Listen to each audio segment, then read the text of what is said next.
Hello everyone, welcome to our channel Unfolding Crypto. This is the fourth episode of our series Evolution of Bitcoin. So, who are these mysterious group of people you were talking about? How about we talk about a guy who wanted to hack the system? Ooh, security breach. Yeah, once the software became popular, people wanted to steal it.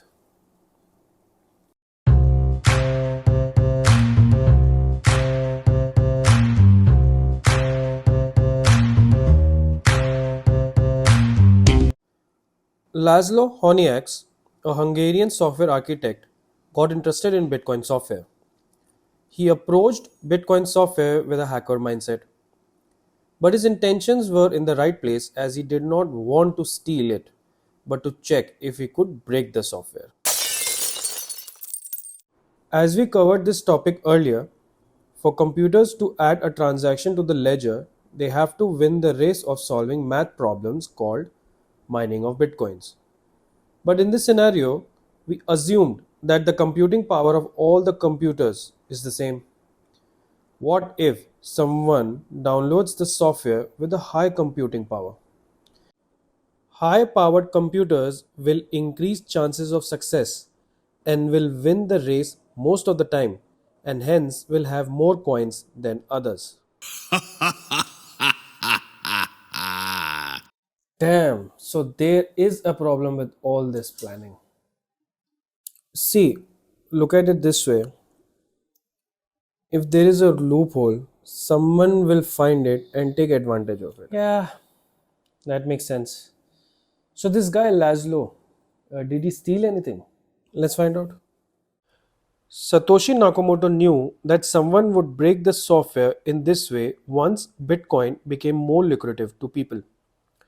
So he designed the code in such a way that if a particular computer is getting more Bitcoin, that computer's problem solving complexity will be more difficult. But still, he observed that powerful computers had a better chance of winning most of the coins. Patience, brother, patience. Laszlo observed that people used regular computers' laptops to win the race. However, these computers use their processing power to perform other essential functions of the computer. For example, you see on this Mac an activity monitor which shows how much processing power is currently used by different applications. You see that a small percentage is being used. Okay, few high percentage as well, but just for a brief time. As you can observe that to run Bitcoin software and win the race, it would be more efficient to switch to GPU based computer. So Laszlo developed GPU based computers with only one purpose, to solve math problems. So you can see how a GPU can overpower the CPU and win the race most of the time. Smart move. So now the concentration of coins will be with one single person. That was precisely what was happening. If you have a centralized authority, then there was no point in having Bitcoin in the first place because the unique selling point of Bitcoin was decentralization. And if that is compromised, then the software was useless at that point of time.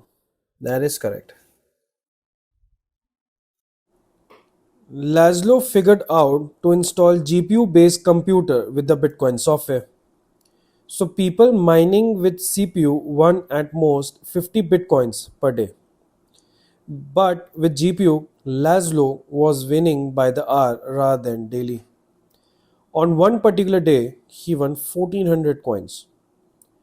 After looking at Laszlo's progress, Satoshi contacted him and said that if he had the best interest in his heart for Bitcoin's success, he should instead focus on giving 100% money supply to the people at the project's current stage. That's a lot of money. Damn, 1400 coins per day Fortune. Again, brother, it was in 2009. At that point of time, the price of Bitcoin was in single digits. So just don't compare it with today's time.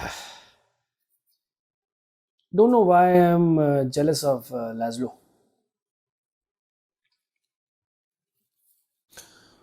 As we saw earlier, higher computational power leads to more coins.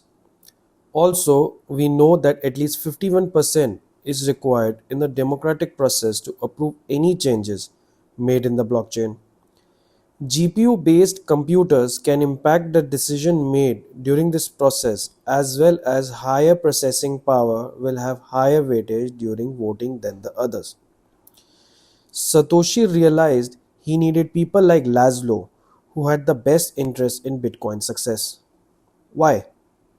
Because people with evil intentions will breach the security of the software, and people like Laszlo will be critical to defend the network from such attacks.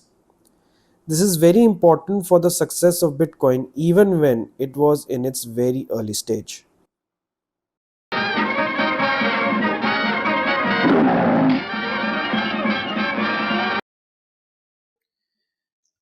Satoshi knew that this problem would come, and he hoped that he would get like minded people like Laszlo to protect the system against any attacks. Interesting. So he can act as a knight, uh, defender of digital realm, vanquisher of crypto crime, and guardian of almighty Bitcoin. Yeah, whatever. After mining 70,000 bitcoins, Laszlo offered on the Bitcoin forum 10,000 bitcoin for a pizza. After a few days, someone took up that offer and called Papa John's Pizza near Laszlo's house. After this success, his whole family ate pizza for a month as he got deals from many people. Because of this, the entire community was happy, as Laszlo demonstrated that this money could be used to buy products. For a pizza, 10,000 Bitcoin. That moron.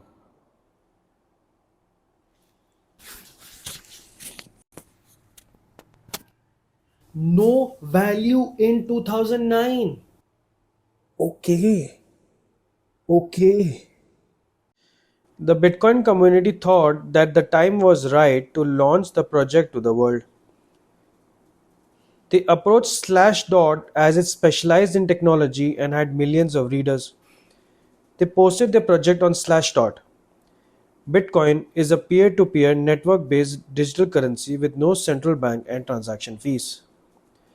Usually, the community kept the limit of the users up to 100 viewers at a time, but after the post, the software got so much traction that the whole website went down. This was first success of Bitcoin community and they were ready for any kind of challenges.